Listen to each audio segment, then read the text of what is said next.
सचमुच में द्रव्य त्रिकाली है वो निश्चय है, पर्याय सम्यक दर्शन की हो तो वो भी व्यवहार है, और निर्विकल्प दशा के बाद में विकल्पात्मक अवस्था में आए और विकल्पात्मक अवस्था में जो जो क्रियाएं हो राग आदि की उसको जाने, तो वो जाने ऐसा जो व्यवहार नहीं है उसको बोला जाता है व्यवहार।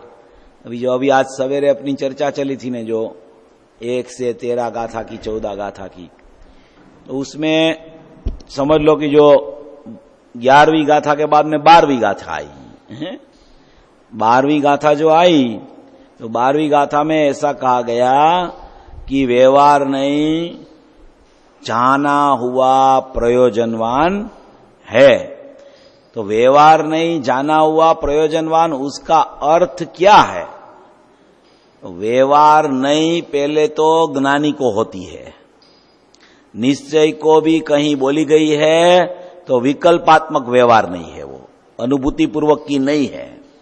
तो जो जिसको अनुभूति होके जो व्यवहार नहीं है वो व्यवहार नहीं से माने कि व्यवहार नहीं जाना हुआ प्रयोजनवान है, ऐसा जो 12वीं गाथा में अर्थ आया है उसका वाच्य ये है कि व्यवहार नहीं मिथ्या दृष्टि को नहीं होती, व्यवहार नहीं केवली को नहीं होती, व्यवहार नहीं निर्विकल्प दशा में नहीं होती, मिथ्या दृष्टि को नहीं, केवली को नहीं, निर्विकल्प दशावंत को नहीं, मात्र व्यवहार नहीं निर्विकल्प पूर्वक जो विकल्पात्मक दशा में आवे उसको व्यवहार नहीं प्रकट होती है। भावश्रुत ज्ञान के 2 भेद है, एक निश्चय नहीं और एक व्यवहार नहीं। उसमें विकल्पात्मक दशा में व्यवहार खड़ी होवे, व्यवहार नहीं, उसमें व्यवहार नहीं से कोई समय पर किसी किसी को जाना हुआ प्रयोजनवान है, ऐसा 12वीं गाथा का अर्थ कहा गया है। भाई साहब के साथ थोड़ी चर्चा हुई थी आज, इसलिए थोड़ा ये बात बोल देता हूं। व्यवहार नहीं उसे बोला जाता है, और व्यवहार नहीं होता है वो मात्र ज्ञानी को विकल्पात्मक दशा का नाम व्यवहार नहीं है, मिथ्या दृष्टि को नहीं है क्योंकि उसको निश्चय प्रकट नहीं हुआ, केवली को श्रुत ज्ञान नहीं है इसलिए नहीं होती, उसको केवल ज्ञान है। निर्विकल्प दशा में भी कोई ज्ञान का मति श्रुत अवधि मन पर्याय केवल ऐसा भेद निर्विकल्प दशा में नहीं होता है। निर्विकल्प दशा में मात्र ज्ञान रहता है, इसलिए वहां भी नहीं है, मात्र नहीं ज्ञानी को निश्चय पूर्वक विकल्प में आवे, वो विकल्प में वो पर्याय को जाने, उस नई का नाम व्यवहार नहीं है। उस समय भी उसकी जो निश्चय नहीं है वो द्रव्य को जानती रहती है परिणति रूप, उसको बोला जाता है व्यवहार नहीं। तो सदाचार शुभभाव रूप है, व्यवहार निश्चय वाले को ही होता है, और निश्चय पूर्वक जो व्यवहार होवे उसको सचमुच में व्यवहार बोला जाता है। किसी किसी को उसी का मतलब ये कि केवली को नहीं, मिथ्या दृष्टि को नहीं, निर्विकल्प ध्यानी ज्ञानी को नहीं, सविकल्प वाले को, साधारण जीव, साधक जीव को, साधक ज्ञानी जीव को साधक जीव, बस साधक जीव की सविकल्प दशा का वर्णन है वो, बस वही। किसी किसी को किसी किसी वक्त पर, किसी किसी को माने मिथ्या दृष्टि को, केवली को और निर्विकल्प ध्यान वाले को नहीं, और किसी किसी को माने सविकल्प ज्ञानी को, और किसी किसी वक्त माने कि कोई वक्त पर ही जब वो विकल्पात्मक दशा में होवे तब, निर्विकल्प ध्यान के काल में नहीं, ऐसा उसका अर्थ है। अपना बोल चल रहा है 58 नंबर का बोल है। थोड़ी चर्चा अपन ने की थी इसकी। जीव प्रमाण ज्ञान के लोभ से निश्चय में नहीं आ सकता। वहां ऐसा कहना है कि अज्ञानी पर्याय का और द्रव्य का ज्ञान करने जाता है, वहां अनादिकालीन अभ्यास के कारण पर्याय में अहमपने का जोर रहने से द्रव्य का ज्ञान सच्चा नहीं होता। अज्ञानी को ऐसा लगता है कि पर्याय है ना, पर्याय है तो सही। इस प्रकार पर्याय पर जोर देने से द्रव्य पर जोर नहीं दिया जा सकता और उससे अंतरोन्मुखता नहीं हो सकती। पर्याय को नहीं मानूंगा तो एकांत हो जाएगा, ऐसा भय रहता है उसको। इस प्रकार प्रमाण ज्ञान के लोप से पर्याय को गौण करके द्रव्योन्मुख नहीं हो सकता। इसमें क्या कहना चाहते हैं? अपन ने तीन बात कल बताई थी कि जीव को क्या है, एक तो प्रमाण ज्ञान का लोभ है,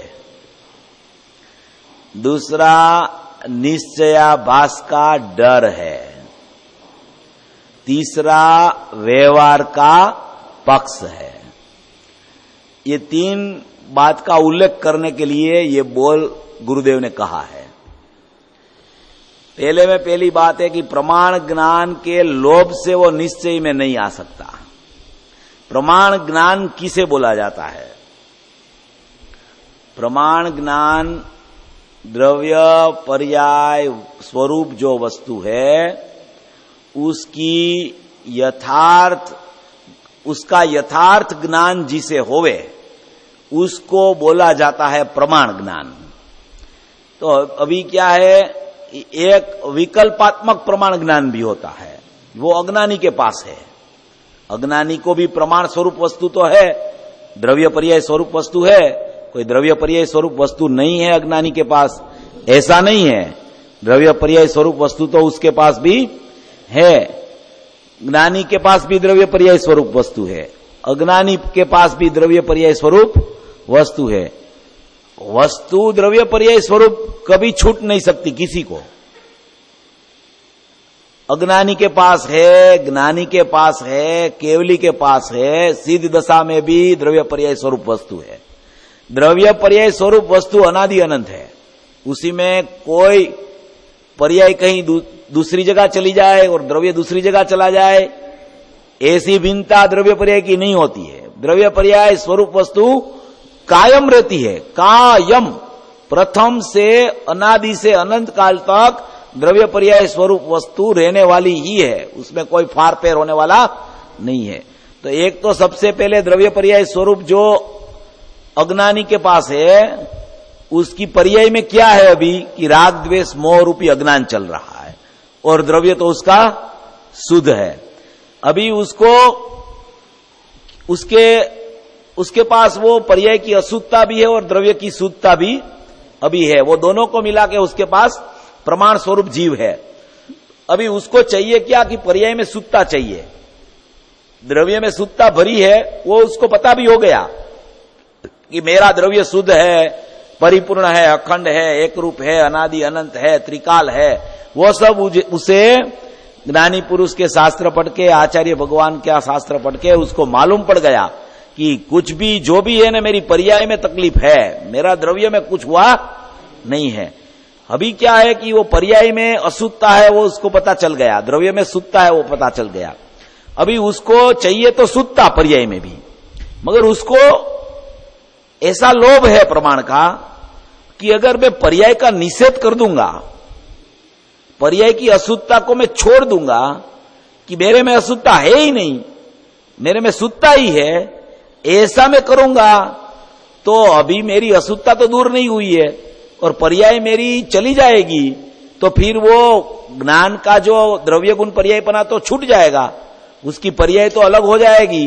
तो फिर वो पर्याय में शुद्धता प्रकट कैसे होगी और पर्याय की अशुद्धता में कैसे छोड़ सकता हूं? वो तो मेरी ही है, मेरे से हुई है, ज्ञानी लोग भी बोलते हैं पर से कुछ नहीं होता, पर में से कुछ अशुद्धता नहीं आती, तेरे में तेरे से ही अशुद्धता है, तो वो उसको छोड़ के शुद्ध द्रव्य पर दृष्टि और ज्ञान को ले जाने का प्रयत्न नहीं कर सकता है, क्योंकि उसको प्रमाण का ऐसा लोभ है, ऐसा प्रमाण स्वरूप वस्तु उसको बैठी हुई है, ऐसी द्रव्य गुण पर्याय स्वरूप वस्तु उसको बैठी हुई है कि उसको त्रिकाली द्रव्य अकेले का श्रद्धान, त्रिकाली द्रव्य अकेले का ज्ञान, वो करने के लिए वो पर्याय को छोड़ के तत्पर ही नहीं हो पाता, क्योंकि उसको ऐसा ही डर लगता है, प्रमाण का लोभ ऐसा है कि मेरा पर्यायपना चला जाएगा, मेरी पर्याय चली जाएगी, मेरी पर्याय चली जाएगी तो केवल ज्ञान भी कैसे आएगा, पर्याय तो मेरे को रखनी है, और वो रख के द्रव्य दृष्टि होवे ने तो मेरे को बराबर है। अभी ऐसे द्रव्य दृष्टि कभी नहीं हो पाती। प्रमाण का विषय की जगह 100% सत्यार्थ है, मगर शुद्धनई का विषय जो है वो अकेला त्रिकाली द्रव्य है, और अकेला त्रिकाली द्रव्य मैं हूं ऐसा प्रमाण में से जो जीव निश्चय को निकाले उसी को ही वास्तविक सच्चा प्रमाण प्रकट होता है।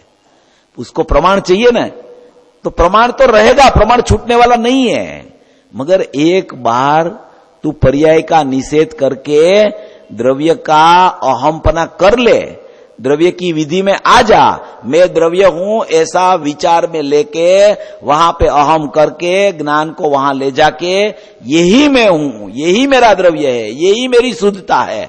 पर्याय की अशुद्धता होते छते भी, होवे तो भी वो अशुद्धता का ज्ञान तो उसको रहता ही है, वो रहता है उसी समय ऐसा कहे कि अशुद्धता मेरे में नहीं है, मैं तो परिपूर्ण शुद्ध परमात्मा हूं। ऐसा जब उसका विचार में आवे और वो विचार भी छूट जावे, विचार रूपी विकल्प छूटे और ज्ञान प्रकट हो जावे, और ज्ञान प्रकट होते ही ज्ञान श्रद्धान सम्यक हो जावे मैं द्रव्य हूं ऐसा कह के, तो उसी का नाम तो वास्तविक प्रमाण है। वो प्रमाण निर्विकल्प प्रमाण होता है। निर्विकल्प दशा हुई द्रव्य को दृष्टि में लेके, तो वो जो प्रमाण हुआ वो कैसा प्रमाण हो गया? निर्विकल्प प्रमाण हो गया। और निर्विकल्प प्रमाण में द्रव्य शुद्ध, गुण शुद्ध और पर्याय भी शुद्ध, तो प्रमाण तो उसका कायम रहता है। प्रमाण कहीं जाने वाला नहीं है। प्रमाण का लोभ छोड़ना है कि प्रमाण है, प्रमाण में से छूटना नहीं, प्रमाण में से पर्याय को अलग नहीं करना। प्रमाण में खाली द्रव्य रहेगा तो द्रव्य पर्याय स्वरूप वस्तु का घात हो जाएगा। ऐसा प्रमाण का लोभ चलता है ना जिनको, उसको वास्तविक सम्यक प्रमाण की प्राप्ति नहीं हो सकती। इसीलिए इसमें लिखा है कि प्रमाण के लोभ से, प्रमाण ज्ञान के लोभ से निश्चय में नहीं आ सकता। बस उसको निश्चय में आना चाहिए। निश्चय में आवे तो ही वास्तविक सम्यक प्रमाण का जन्म होता है। वहां ऐसा कहना है कि अज्ञानी पर्याय का और द्रव्य का ज्ञान करने जाता है। द्रव्य भी है, पर्याय भी है, द्रव्य भी है, पर्याय भी है, द्रव्य भी है, पर्याय भी है। द्रव्य है और पर्याय मेरे में नहीं है, ऐसा अस्ति नास्ति अनेकांत उसकी ज्ञान में प्रकट होता नहीं है। ऐसा जब प्रकट होगा कि पर्याय होते छते भी, पर्याय का पर्याय में अस्तित्व होते छते भी मेरे द्रव्य में पर्याय का नास्तित्व है और मैं अकेला त्रिकाली द्रव्य हूं, मेरे में पर्याय है ही नहीं, उसी को बोला जाता है द्रव्य पर्याय का ज्ञान। उसी को द्रव्य पर्याय का यथार्थ ज्ञान जीव को होता है। जिसको द्रव्य का श्रद्धान और ज्ञान होता है वो जीव को ही द्रव्य पर्याय का यथार्थ ज्ञान होता है। बाकी जिसको द्रव्य का श्रद्धा ज्ञान नहीं होता उसको द्रव्य पर्याय स्वरूप वस्तु बोलता है, कहता है कि मेरा द्रव्य ऐसा, मेरा गुण ऐसा, मेरा पर्याय ऐसा, मगर वो द्रव्य गुण पर्याय की सम्यकता जब तक द्रव्य में अहम नहीं होवे तब तक प्रमाण ज्ञान भी सम्यक रूप परिणमता नहीं है। इसलिए उनको द्रव्य पर्याय का ज्ञान, द्रव्य पर्याय का ज्ञान करने जाता है, मगर अनादि काल से उसको पर्याय में अहम पने का जोर, पर्याय मेरी है, पर्याय को दूसरे की नहीं है, पर्याय का कर्ता तो सचमुच में मैं ही हूं ने, पर्याय है तो सही ने, पर्याय अलोक आकाश में तो चली नहीं गई ने, पर्याय अनुभव तो द्रव्य का पर्याय करती है ने, सम्यक दर्शन तो पर्याय में होता है ने, आनंद का स्वाद तो पर्याय में आता है न, वेदन तो पर्याय में आता है न, तो उसको मैं कैसे छोड़ूं, उसकी मैं नास्ती कैसे करूं, उसको मैं दूर कैसे रखूं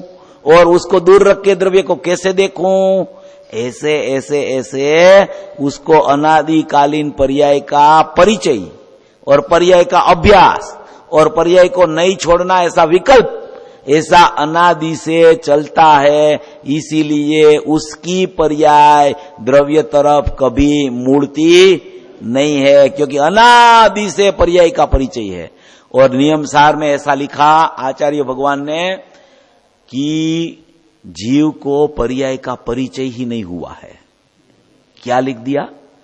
जीव को पर्याय का परिचय ही नहीं हुआ है कभी। जो वास्तविक जीव है, त्रिकाल जीव है, शुद्ध जीव है, अनादि अनंत जीव है, उसको कभी पर्याय का परिचय हुआ ही नहीं। और यहां ऐसा लिखते हैं कि अनादि से उनको पर्याय का परिचय है। उसका मतलब यह है कि अनादि से उनकी द्रव्य दृष्टि नहीं हुई, अनादि से उसकी पर्याय दृष्टि चल रही है। और जीव में तो ना कोई पर्याय है कि पर्याय दृष्टि जीव करे। जीव तो जीव है, उसको कहां पर्याय का परिचय करना है, पर्याय जीव का परिचय करती है। तो पर्याय जब तक पर्याय का परिचय करे तब तक जीव का परिचय उसे नहीं हो सकता। और अनादि से उनको पर्याय का परिचय है।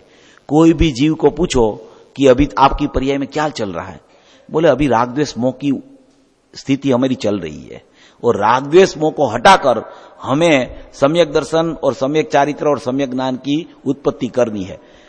अनादि का परिचय यही है, अनादि का परिचय ये है। अच्छा, और वो है भी बात सही, राग द्वेष मोह तो चल ही रहे हैं, नहीं चल रहे ऐसा नहीं बोल सकते अपन, चल रहे हैं। मगर अभी पता चला कि नहीं कि वो राग द्वेष मोह है अपनी पर्याय में है? अनादि से पता है ना, वो नई चीज है क्या? किसको पता नहीं है राग द्वेष मोह नहीं चल रहा, तो फिर उसको याद क्यों करे? अभी जिसको याद नहीं किया है उसको याद करे ना, ये तो पता ही है उनको, एक सेकंड में जवाब देगा किसी को भी पूछो तो। वो तो उनको परिचय उनका ही है, परिचय उनका छोड़ा ही नहीं एक समय भी, उनका परिचय कायम रख के उसको द्रव्य दृष्टि करनी है। नहीं होगा, ऐसे काम नहीं हो सकेगा।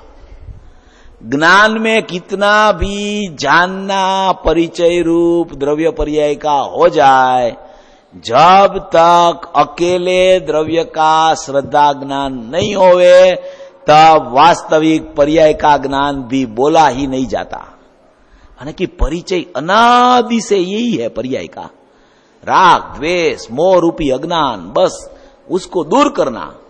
अरे उसको दूर करने की विधि क्या है वो तेरे को समझनी है। दूर करना जरूर है, दूर नहीं करना ऐसा नहीं, दूर नहीं होगा। दूर करने के लिए तो अपन यहां चर्चा कर रहे हैं, दूर तो करना ही है उसका स्वीकार है, दूर करना भी है, मगर उसको याद करके वो दूर नहीं होगा। वो जिसमें नहीं है, जिसमें उसका प्रवेश ही नहीं हुआ है, उसकी तरफ लक्ष्य करके, उसको याद करके, उसमें अहम करके, वही मैं हूं ऐसा करके अगर वो परिणमन होगा तो उसी समय वो राग द्वेष मोह दूर हो जाएगा, उत्पन्न ही नहीं होगा। उसको बोला जाता है दूर हो गया। तो ये परिचय छोड़ना है, अनादि से परिचय है। और अनादि से एक समय भी अपना शुद्धात्मा का परिचय जीव को नहीं हुआ है। वो परिचय करने के लिए उसको तत्पर होना है। ऐसी जिज्ञासा बननी चाहिए कि मेरे को अभी द्रव्य चाहिए, अभी द्रव्य चाहिए, इसी समय द्रव्य चाहिए। ऐसी उत्कंठा अंदर से होनी चाहिए कि द्रव्य के बिना मैं जिंदा नहीं रह पाऊंगा, मेरे को द्रव्य अभी के अभी चाहिए, चाहिए न चाहिए। ऐसा पुरुषार्थ ये जिनवाणी सुन के चलना चाहिए। ऐसा पुरुषार्थ चले न तो द्रव्य मिल ही जाता है, क्योंकि समयवर्ती पर्याय है, ज्यादा कुछ बिगड़ा नहीं है, ज्यादा कुछ बिगड़ा नहीं है। समयवर्ती पर्याय में दोष है, आगे पीछे कुछ बिगाड़ है ही नहीं। एक समय की पर्याय में दोष है, दूसरी समय में वो विलीन हो जाता है दोष। कितना सरल मार्ग है, सोचो तो कितना सरल है। भविष्य की पर्याय में राग द्वेष मोह होने वाला ही है, ऐसा नहीं है। भूतकाल की पर्याय में हो गया वो तो चला गया है। अभी पुरुषार्थ वर्तमान पर्याय में है। वर्तमान पर्याय में निर्णय करना है और निर्णय की कीमत बहुत अलौकिक है। जिसको ऐसा निर्णय होता है वर्तमान पर्याय में कि मैं पुरुषार्थ की मूर्ति हूं, मेरे को पुरुषार्थ करना नहीं है, मैं पुरुषार्थ की मूर्ति हूं, मैं अखंड द्रव्य हूं, मैं शुद्ध द्रव्य हूं, मैं त्रिकाल द्रव्य हूं, मैं ऐसा न ऐसा हूं, उसी को बोला जाता है पुरुषार्थ। पुरुषार्थ करके पर्याय को द्रव्य तरफ ले जाना, पुरुषार्थ करके द्रव्य में अहम करना, उसको पुरुषार्थ नहीं बोला जाता। वो तो पर्याय दृष्टि है। नजर तो उसकी पर्याय पर ही है कि कितनी अंदर गई, कब अंदर जाएगी, कितनी आगे चली, अवलोकन पर्याय का चल रहा है। और बोलता है कि मैं द्रव्य तरफ जा रहा हूं, नहीं जा सकता द्रव्य तरफ।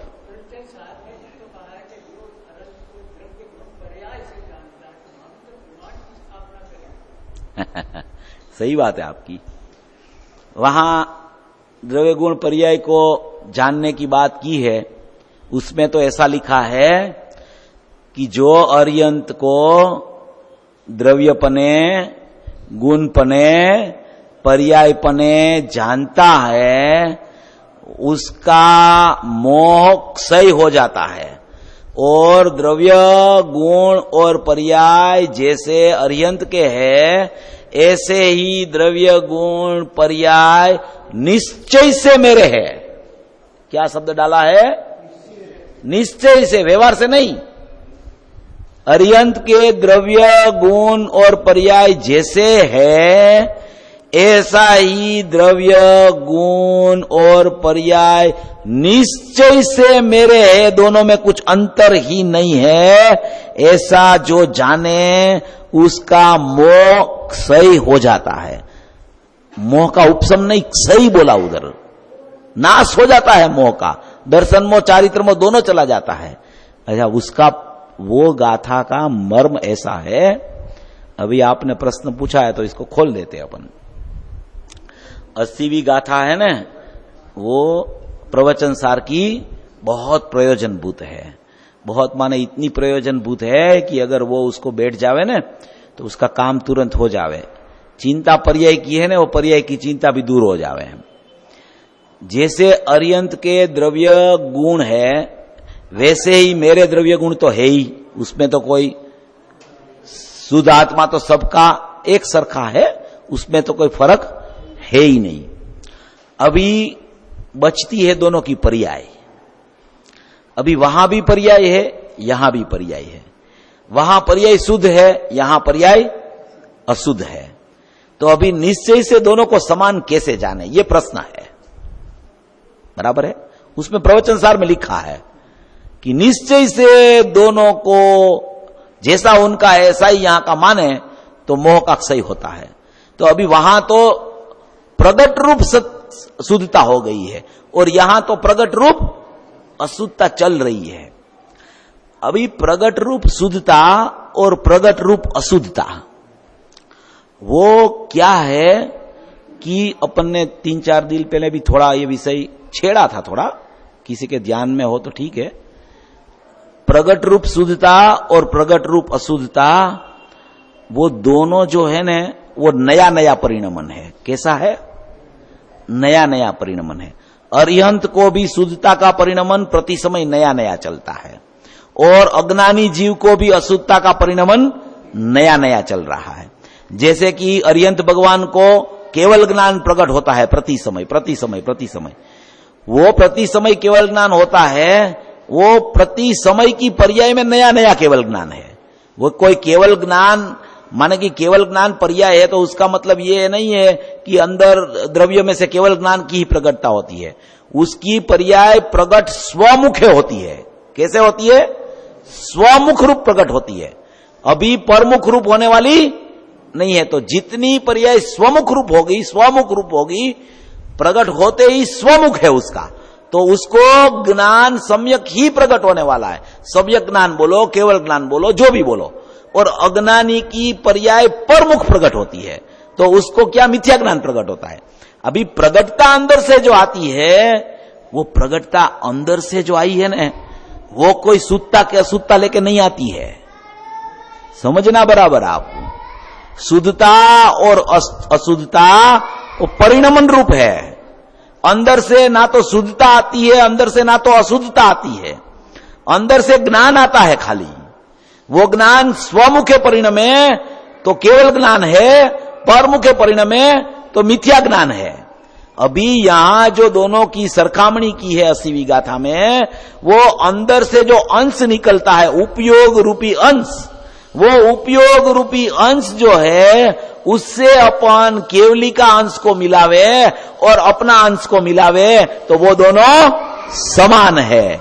प्रगट रूप परिणमन में फर्क है, मगर पर्याय जिसे बोला जाए, उपयोग जिसे बोला जाए कि जो अंदर से प्रकट होता है वो तो ज्ञान लेके आता है, वो कोई अज्ञान लेके नहीं आता है, वो सम्यक ज्ञान लेके नहीं आता है। अगर अंदर से सम्यक ज्ञान आता हो ना तो कभी किसी को मिथ्या ज्ञान होवे ही नहीं, और अंदर से मिथ्या ज्ञान आता हो तो कभी किसी को सम्यक ज्ञान नहीं होवे। अंदर से ज्ञान आता है और ज्ञान प्रकट होते ही उसका परिणमन होता है। वो परिणमन को बोला जाता है या तो अज्ञान या तो सम्यक ज्ञान, मगर अंदर से क्या आता है? ज्ञान। वो ज्ञान उपयोग की अंदर से प्रकटता होती है। वो उपयोग अज्ञानी का जैसा है, केवली का जैसा है, ऐसा ही अज्ञानी का है। ऐसे अज्ञानी का उपयोग और केवली का उपयोग, वो दोनों को आप उत्पाद रूप रखो तो वो दोनों में निश्चय से कोई अंतर नहीं है। उसको बोला जाता है कि अरिहंत को द्रव्यपने, गुणपने, पर्यायपने जाने, वो अपने आत्मा को भी द्रव्यपने, गुणपने, पर्यायपने जाने, उसमें निश्चय से कोई अंतर नहीं है। गुरुदेव ने इसमें क्या लिया है कि अरिहंत भगवान को तो शुद्धता प्रकट हो गई है पर्याय में, ऐसे ही अपने द्रव्य गुण को अज्ञानी जाने तो उसको अपनी पर्याय में शुद्धता प्रकट हो जाती है। इस तरीके से भी मिलान हो सकता है, और अपना उपयोग से मिलावे तो उपयोग में अंतर अज्ञानी और ज्ञानी में होता नहीं। उपयोग का जो प्रति समय परिणमन होता है उसमें अंतर है। तो उपयोग को देखे तो उपयोग चेतन, चैतन्य और चिद विवर्तन। चेतन माने द्रव्य, चैतन्य माने उसके गुण, चिद विवर्तन माने उसका उपयोग। चेतन, चैतन्य, चिद विवर्तन, वहां भी चेतन, चैतन्य, चिद विवर्तन, उससे उनको मिलाओ और अपने को मिलाओ, दोनों में निश्चय से कोई अंतर है ही नहीं। ऐसा जो जान लेता है उसका मोक्ष हो जाता है। ऐसे 80 गाथा का भाव है। इस तरीके से अपन समझे तो उसमें निश्चय शब्द डाला है, उसका भी अंतर अपने को मालूम पड़ जाए कि इसमें निश्चय शब्द डाला है, उसका तात्पर्य क्या है। 80 गाथा में देख लेना, उसमें निश्चय शब्द लिखा है। केवली का द्रव्य गुण पर्याय में और अज्ञानी का द्रव्य गुण पर्याय में निश्चय से अंतर नहीं है। बहुत निश्चय से माने निश्चय नहीं लिखा, उधर निश्चय नहीं लिखा। निश्चय से माने खरेखर वास्तव में परमार्थ से देखो तो कोई अंतर उसमें है ही नहीं, ऐसा लिखा है। आचार्य भगवान का कथन है तो उसमें कितना मर्म होता है। इस मर्म को इस तरीके से समझना कि मेरी तो ज्ञान की खान है अंदर में, ज्ञान ज्ञान ज्ञान ज्ञान ही आता है अंदर में से। अभी उसका आपको एक और खुलासा कर दूं, उपयोग का और परिणमन का, माने कि पक्का हो जाना चाहिए एकदम। अभी उपयोग है ना, ज्ञान का उपयोग प्रकट होता है और ज्ञान का उपयोग का 5 भेद है। मति, श्रुत, अवधि, मन, पर्याय, केवल, है 5 भेद है। वो 5 भेद है ने वो ज्ञान के विशेष है, और ज्ञान है ने वो सामान्य है। वो सामान्य ज्ञान के मति, श्रुत, अवधि, मन, पर्याय, केवल, वो सामान्य ज्ञान के 5 भेद है। अभी आत्मा सामान्य ज्ञान में अनुभूति स्वरूप भगवान आत्मा सबको अनुभव में आ रहा है। किस में आ रहा है? सामान्य ज्ञान में, क्योंकि सामान्य ज्ञान को लक्षण बोला जाता है। लक्षण मति श्रुत को नहीं बोला जाता, लक्षण अवधि मन पर्याय को नहीं बोला जाता, लक्षण केवल ज्ञान को भी नहीं बोला जाता। लक्षण ज्ञान सामान्य को बोला जाता है। जो अपने साथ में सदाई रहे उसको बोला जाता है लक्षण। तो वो लक्षण सबके पास उपयोग लक्षण, सामान्य उपयोग लक्षण प्रति समय दरेक जीव के पास वर्तमान में मौजूद है। जहां जीव है, जीव चाहे एकंद्री हो चाहे सिद्ध दशा का जीव हो, जहां जीव है वहां उपयोग लक्षण है। और वो उपयोग लक्षण अनादि अनंत है। जैसे जीव अनादि अनंत है ऐसे उपयोग लक्षण भी अनादि अनंत है। वो उपयोग लक्षण है वो पर्यार्थिक नई का पारिणामिक भाव है। और जो द्रव्य है वो तो द्रव्यार्थिक नई का पारिणामिक भाव है, माने कि द्रव्य का पारिणामिक भाव रूप है। और उपयोग प्रकट होता है पर्यार्थिक नई का पारिणामिक भाव है। पर्यार्थिक नई का पारिणामिक भाव माने कि वो पारिणामिक भाव क्यों कहा उसको कि वो निरपेक्ष है। पर्यार्थिक नई क्यों लगाई कि वो अंश है, इसलिए पर्यार्थिक नई का उसको पारिणामिक भाव बोला जाता है सामान्य उपयोग को। अभी वो उपयोग के 5 भेद, मति, श्रुत, अवधि, मन, पर्याय और केवल, जो अपने साथ में कायम रहे उसको लक्षण बोला जाए। अभी मति श्रुत तो है अपने पास, मगर अपने पास मति श्रुत है तो केवल ज्ञान नहीं है। तो मति श्रुत को लक्षण कहे तो जब केवल ज्ञान होगा तो वो लक्षण तो चला जावे मति श्रुत। तो मति श्रुत लक्षण नहीं है क्यों कायम नहीं रहता है। अभी जब केवल ज्ञान होता है तब मति श्रुत नहीं रहता है, तो केवल ज्ञान भी लक्षण नहीं है। अच्छा, जब मति श्रुत है तब ज्ञान है कि नहीं? केवल ज्ञान है तब ज्ञान है कि नहीं? अवधि मन पर यह है तब भी ज्ञान है कि नहीं? जब अनुभूति होती है, अवधि मन पर यह ज्ञान भी जिसको होता है, अनुभूति के समय में श्रुत ज्ञान में अनुभूति होती है, भाव श्रुत में, अवधि मन पर बाजू में रह जाते हैं, उसका कुछ काम नहीं है। तो वो जो 5 ज्ञान के विशेष है उसको भी लक्षण कहा नहीं जाता। तो लक्षण किसे कहा जाए? सामान्य उपयोग, सामान्य ज्ञान को लक्षण कहा जाए, क्योंकि वो सदाई कायम अपनी कोई भी ज्ञान की पर्याय में मौजूद रहता है। इसलिए वही लक्षण अंदर से आता है। और वही लक्षण को अपना लक्षण देखो और अरिहंत का लक्षण देखो तो उसमें कोई फर्क नहीं है। उसे बोला जाता है कि द्रव्य गुण पर्याय में कोई अंतर नहीं है। ऐसी गाथा का भाव है। जीव प्रमाण ज्ञान के लोभ से निश्चय में नहीं आ सकता। वहां ऐसा कहना है कि अज्ञानी पर्याय का और द्रव्य का ज्ञान करने जाता है, वह अनादिकालीन अभ्यास के कारण पर्याय में अहमपने का और जोर रहने से द्रव्य का ज्ञान सच्चा नहीं होता।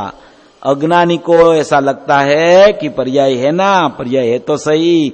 इस प्रकार पर्याय पर जोर देने से द्रव्य पर जोर नहीं जा सकता और उससे अंतरोन्मुखता नहीं हो सकती।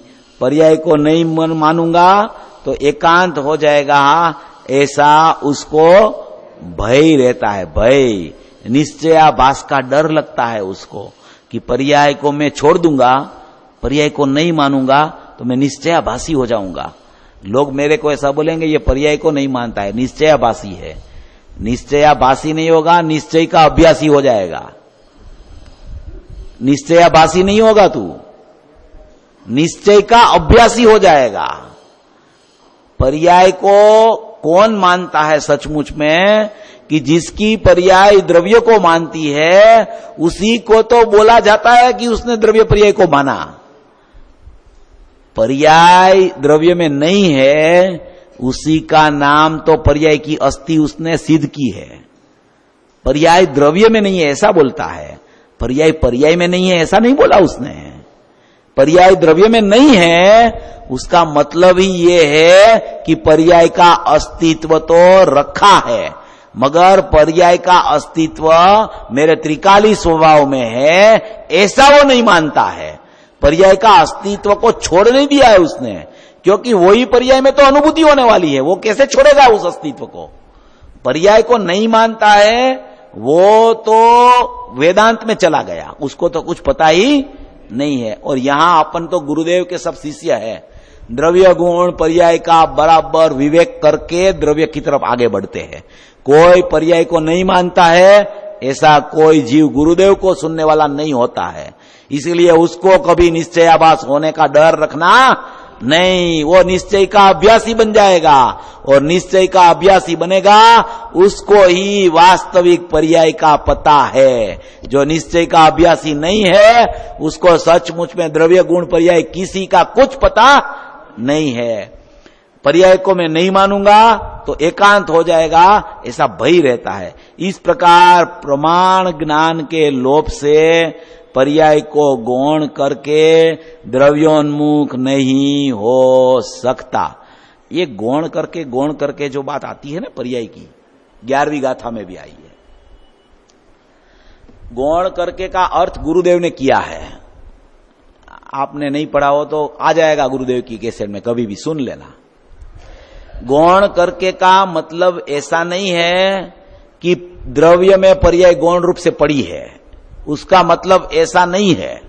कहीं जगह पे ऐसा चलता है कि पर्याय सर्वथा द्रव्य में नहीं है, ऐसा नहीं है। गौण रूप से भी पर्याय तो है, तो त्रिकाली द्रव्य में ही, मगर वो गौण रूप से पड़ी है, उसको मुख्य नहीं करना है, ऐसा अर्थ नहीं है उसका।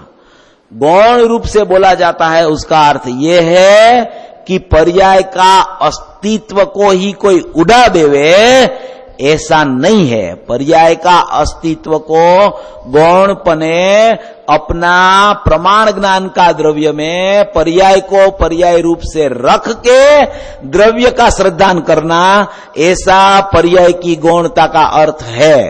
पर्याय की गौणता का अर्थ ऐसा नहीं है कि पर्याय त्रिकाली द्रव्य में गौण रूप से पड़ी है और मुख्य रूप से त्रिकाली द्रव्य है, और जब वो पर्याय द्रव्य को मुख्य करेगा तब वो पर्याय वहां से द्रव्य सन्मुख जाएगी, ऐसा अर्थ, ऐसा गौण रूपता का अर्थ है ही नहीं।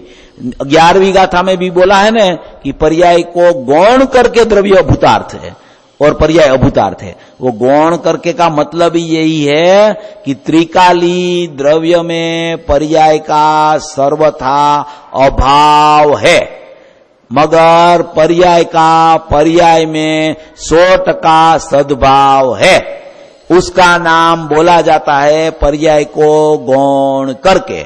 द्रव्य में 1% भी त्रिकाली द्रव्य में पर्याय का सद्भाव नहीं है, और पर्याय का पर्याय में 100% सद्भाव है, उसको बोला जाता है पर्याय को गौण करके अभूतार्थ कहा, पर्याय को गौण कर दिया, पर्याय को मुख्य नहीं किया। उसका मतलब है कि पूरा प्रमाण का विषय में पर्याय है, मगर त्रिकाली द्रव्य में पर्याय नहीं है। द्रव्य गुण पर्याय स्वरूप पूरे प्रमाण ज्ञान से देखो आत्मा को तो उसमें पर्याय शामिल है, मगर उसमें भेद करके त्रिकाली द्रव्य पर दृष्टि डालो तो वो द्रव्य में अंदर में गौण रूप से भी पर्याय नहीं है। अगर उसमें पर्याय होती तो दृष्टि को दृष्टि का विषय नहीं मिलता, और दृष्टि को दृष्टि का विषय जब तक परिपूर्ण अखंड ध्रुव नहीं मिले तब तक दृष्टि की सम्यकता होती नहीं है। इसलिए गौणपणे का अर्थ साथ में है, अंदर नहीं है। द्रव्य में अंदर नहीं है, त्रिकाली द्रव्य में अंदर नहीं है, साथ में जरूर है।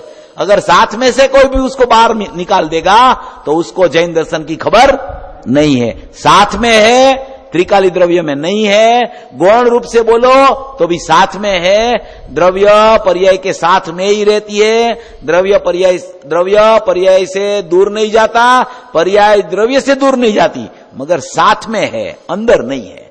ये खास समझने लायक बात है, क्योंकि कई जगह ऐसा चलता है कि वे गौण करके उसका मतलब ये है कि उसमें है तो सही, मगर उसको अपने को मुख्य नहीं करना है, उसको गौण कर देना उसको। ऐसा अर्थ नहीं है। ऐसा अर्थ करोगे तो कभी परिपूर्ण द्रव्य दृष्टि का विषय जो कुटस्थ ध्रुव है वो दृष्टि को माने कि श्रद्धा की पर्याय को नहीं मिलेगा।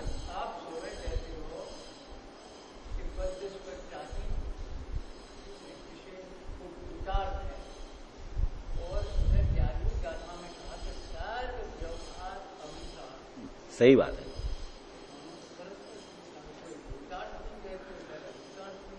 वो तो पर्याय की अपेक्षा से तो वो भूतार्थ है ही। पर्याय की अपेक्षा से देखे तो वो सब भाव तो अपनी पर्याय में ही होते हैं। वो वही भाव है 14वीं गाथा का। वो वहां जो बद स्पष्ट आदि भाव है उसको भूतार्थ कहा 14वीं गाथा में। बद स्पष्ट आदि भावों को 14वीं गाथा में भूतार्थ कहा और 11वीं गाथा में बद स्पष्ट आदि भावों को अभूतार्थ कहा। ऐसा आपका प्रश्न है, बराबर है। 11वीं गाथा में बद स्पष्ट आदि को अभूतार्थ कहा। सर्व प्रकार का व्यवहार, चारों प्रकार का, 2 राग का, 2 ज्ञान का, असद्भूत और सद्भूत, सभी व्यवहार को अभूतार्थ कहा। तो वो अभूतार्थपना जो कहा वो भूतार्थ स्वभाव में वो नहीं है, इसलिए उसका निषेध किया। अभी यहां 14वीं गाथा में वो, वहां भी 14वीं गाथा में भी ऐसा ही किया कि अबद्ध स्पष्ट जो त्रिकाली द्रव्य का विशेषण है उसमें बद्ध स्पष्ट आदि भाव नहीं है, मगर बद्ध स्पष्ट आदि भावों से आप उसको देखो तो वो तो बद्ध स्पष्ट आदि भाव उसकी पर्याय में तो मौजूद है। द्रव्य और पर्याय दोनों को पहले भिन्न भिन्न करके सोचना। जब वो सोच बराबर परिपक्व हो जाएगी ने तो वो पर्याय खुद ही द्रव्य रूप हो जाएगी, वो पर्याय खुद ही द्रव्य रूप हो जाएगी। फिर भेद भासेगा नहीं, अभेद में भेद भासता नहीं है, अभेद में भेद होते हुए भी भेद दिखाई नहीं देता। तो बद्ध स्पष्ट आदि भावों को वहां पर्याय रूप डाला है और यहां अभूतार्थ कहा है, वहां भी उसको पर्याय करके अभूतार्थ कहा है।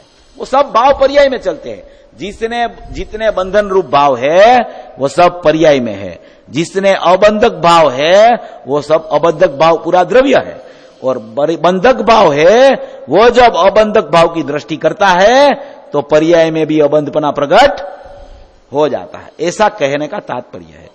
गाथाएं आचार्य भगवान ने लिखी है ने, वो सब तात्पर्य उसका वितरागता होने के लिए ही लिखी है। चाहे 11वीं गाथा ले लो, चाहे 13वीं गाथा ले लो, 12वीं गाथा विकल्पात्मक अवस्था की आई, उसी में भी निर्विकल्प रूप, निर्विकल्पना होके विकल्प हुआ है। खाली खाली विकल्प की चर्चा नहीं है। 11वीं में निर्विकल्प हुआ, बाद में विकल्प की चर्चा है। माने कि सभी गाथाओं में उसको अनुभूति कैसे हो जाए उसी का ही, माने कि उसी की बात चर्चा की है आचार्य भगवान। बंध अधिकार में ऐसा बोला, बंध अधिकार, समय सार का बंध अधिकार। बंध किसको बोलते हैं? राग में अटकना, उसका नाम बंध कहा जाता है।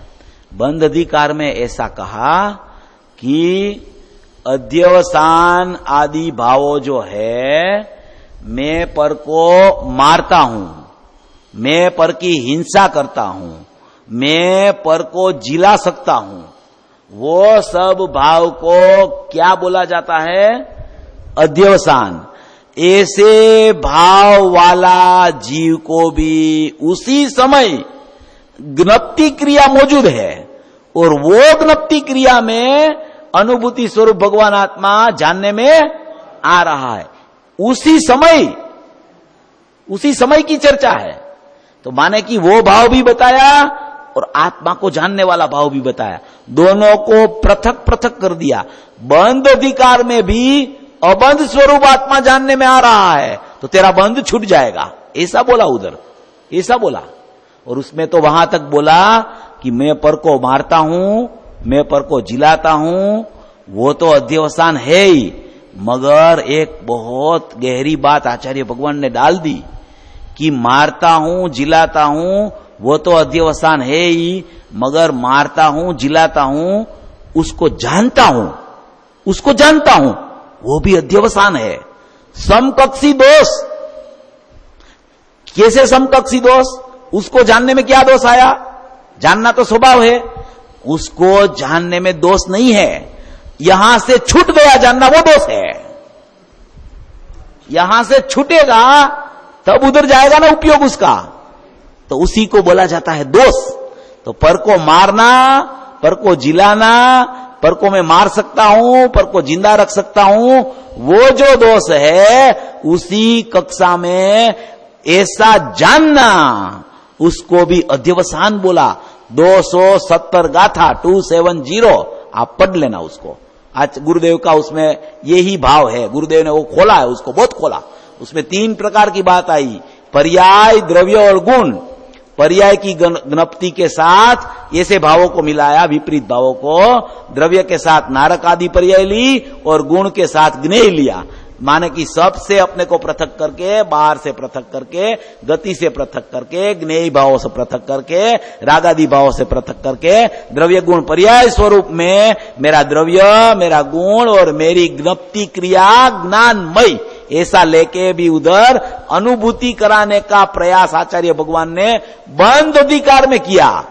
जहां बंद चालू है वहां बंद कैसे छूटे उसकी बात है। बंद अधिकार किसके लिए लिखा गया?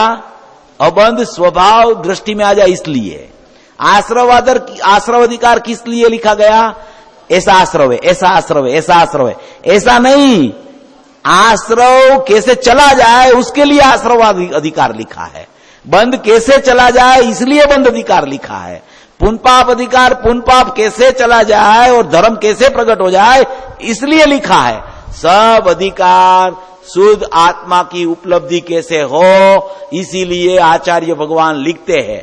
अपने को उस तरीके से उसको मुलवनी करनी चाहिए। अगर अपन उस तरीके से मुलवनी नहीं करे, अभी आश्रव अधिकार आवे तो आश्रव की चर्चा किया करे अपन, कि आश्रव तो है, आश्रव तो प्रकट होता ही है, पुण्य भाव तो है, पाप भाव तो है, बंध भाव तो है। अरे वहां तो उसको छुड़ाने के लिए वो अधिकार लिखा है कि उसका ज्ञान करा के तुझे वो कैसे छूट जाए, इसलिए वो अधिकार लिखते हैं आचार्य भगवान। उसकी सीधी करने के लिए नहीं लिखते हैं। उसकी पर्याय में अस्थि है मगर मेरे में उसकी नास्ति है, ऐसी मेरी अस्थि है, ऐसा बताने के लिए लिखते हैं। तो प्रमाण ज्ञान के लोभ से पर्याय को गौण करके द्रव्य सन्मुख नहीं हो सकता। ये 58 नंबर का बोल हुआ। अभी 60 नंबर का 60 नंबर का बोल है, वो मैं थोड़ा पढ़ देता हूं, बहुत अच्छा बोल है। गुरुदेव ने बोला है, ये अपन ने जो अभी बात की ना 5 पर्याय वाली, वही बोल है। वो तो अपनी चर्चा हो गई उसमें, फिर भी पढ़ लेते उसको, बहुत अच्छा है। देखो, सवेरे एक विचार आया था गुरुदेव को, सवेरे सवेरे बहुत विचार आते रहते थे। गुरुदेव 4 बजे उठते थे, 4 बजे उठ के उसका जो खुद का अंतर चिंतन चलता था, वो चिंतन में समयसार जी की 1 से 16 गाथा, समयसार जी का 47 शक्ति, समयसार जी का अव्यक्त का 49 गाथा का 6 बोल, प्रवचन सार की 47 नई, अलिंग ग्रहण के 20 बोल, 5 पद का अर्यंत सिद्ध आचार्य उपाध्याय साधु मुनिराज का 5 बोल का स्मरण, और श्रीमद राजचंद्र जी के स्वद्रव्य पर द्रव्य के 10 बोल। ये पूज्य गुरुदेव श्री का दैनिक क्रम था। माने कि सवेरे जगे तो सबसे पहले उनका ये अंदर में खुद का मनन चलने लगे इस विषय पर, गहराई से उसकी सोच उसमें चलती रहे। आधा पौन घंटा कैसे निकल जाए उसको भी पता नहीं चले, और उस समय उसके जो भी भाव, जो भी गहनता आई, जो भी विचार चले, कभी कभी निर्विकल्पता भी आ जाती होगी उस समय, तो उसमें से जो भाव निकले, उसमें से जो भाव आवे, वो सीधे प्रवचन में बैठे न, तो प्रवचन करने आवे तो 15-20 मिनट जल्दी आ जावे। फिर वो उधर बैठ के ऐसे स्मरण में लग जाए कि कोई श्रोता भी ऐसे होते हैं कि 10-15 मिनट पहले ही आ जावे और आके उधर बैठ जावे सामने। बस वो गुरुदेव की मुद्रा देखते रहे कि गुरुदेव का भाव कहां चल रहा है। अभी वो तो आंख बंद करके बैठ जाते हैं गुरुदेव तो 10-15 मिनट, और शार्प उसका 8:30 का टाइम है न, एग्जैक्ट 8:30 पे उसका प्रवचन शुरू होता है। 9:30 तो 9:30 को खत्म। माने कि आपको घड़ी चाहिए न, तो गुरुदेव को देख लो। 3 बजे प्रवचन शुरू हुए तो 3 बजे शुरू हुए, 4 बजे खत्म तो 4 बजे खत्म। खाना 10 बजे हुए तो 10 बजे खाना, माने खाना, उसका खाना खत्म 15 मिनट पे हुए तो 15 मिनट में पूरा। माने कि एकदम टाइम टू टाइम काम उसका। अपने को वहां सोनगढ़ में कोई घड़ी की जरूरत नहीं, गुरुदेव की चर्या देख लो तो अपने को पता चले कि अभी इतना ही बजा होगा। गुरुदेव अभी लटार मार रहे हैं, समझ लो कि 10:30 बजे है अभी, अपने को पता चल जाए उसका टाइम का। माने कि गुरुदेव ऐसे पुरुष थे कि अपने को उनको देखे न, चारों अनुयोग उसमें दिखे, चारों अनुयोग नितरते दिखे उसमें, चारों अनुयोग। द्रव्यानुयोग तो दिखे ही दिखे, उसकी तो मास्टरी उसकी, उसमें तो कोई शक नहीं किसी को कि ऐसे ही द्रव्यानुयोग तो वो अपन ने सुना है, इसलिए अपने को पता है कि द्रव्यानुयोग में तो उसकी मास्टरी। समय समय पे उसको देखो तो उनकी जो भी चर्याएं हैं पूरी दिन की, वो जैसे अपने को ऐसा लगे कि चरणानुयोग भी सचमुच तो ये पुरुष के पास ही है। पूरे 45 साल तक मात्र लौकी की सब्जी खाई उसने, जब जब भी खाई तब, क्योंकि पूरी निर्दोष, सबसे कम जीव हिंसा हो तो वो सब्जी में है। 45 साल तक उसने वो सब्जी खाई। माने कि उसका चरणानुयोग भी अपन देखे न तो अपने को वो पुरुष में देखे, टाइम टू टाइम चर्या भी ऐसी कि कहीं कोई दोष ही नहीं दिखे अपने को।